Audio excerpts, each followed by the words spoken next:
ചൂട നന്നായിട്ട് മൊരിഞ്ഞ് കിട്ടാൻ വേണ്ടി നമ്മൾ 250 ഗ്രാം ചൂട എടുത്തിട്ടുണ്ട്. അതിലേക്ക് 1 സ്പൂണ് മുളക് പൊടി, കുറച്ച് മഞ്ഞൾപ്പൊടി, കുറച്ച് അരിപ്പൊടി ഇട്ടു. ഇനി ഉപ്പ് നന്നായിട്ട് ഇളക്കി കുറച്ച് വെള്ളവും ചേർത്ത്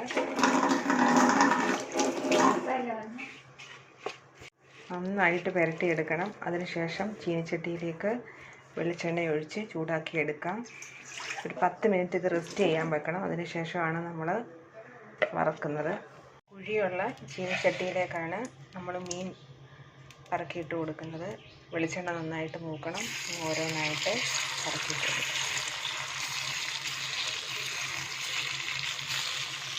കറിവേപ്പിലയോട് ഇട്ട് കൊടുക്കുക. സവോള ഇതളായിട്ട് ഇങ്ങനെ വെച്ചിട്ട് ഉപ്പിട്ട് കൊടുക്കുക. അതിനുശേഷം അതിലേക്ക് ഫ്രൈ ചെയ്ത് വെച്ചിരിക്കുന്ന ചൂട വെച്ച് കൊടുക്കാം. നാരങ്ങ നീരും കൂടെ ഒന്ന് പിഴിഞ്ഞ് കൊടുത്തിട്ടുണ്ട്. ഇത് കറിവേപ്പില വയ്ക്കുക. അതേ എണ്ണയിലേക്ക് പച്ചമുളകിൽ നമ്മൾ നാരങ്ങ നീര് ഉപ്പും ചേർത്ത് വെച്ചതാണ് ഒന്ന് മുരിച്ചെടുക്കുക.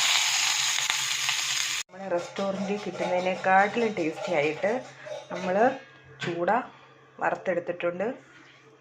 അടിപൊളി ടേസ്റ്റാണിത്. ഈ വീഡിയോ നിങ്ങൾക്ക് ഇഷ്ടപ്പെട്ടാൽ ലൈക്ക് ചെയ്യാനും ഷെയർ ചെയ്യാനും ചാനൽ ഫോളോ ചെയ്യാനും മറന്നു പോകരുത്.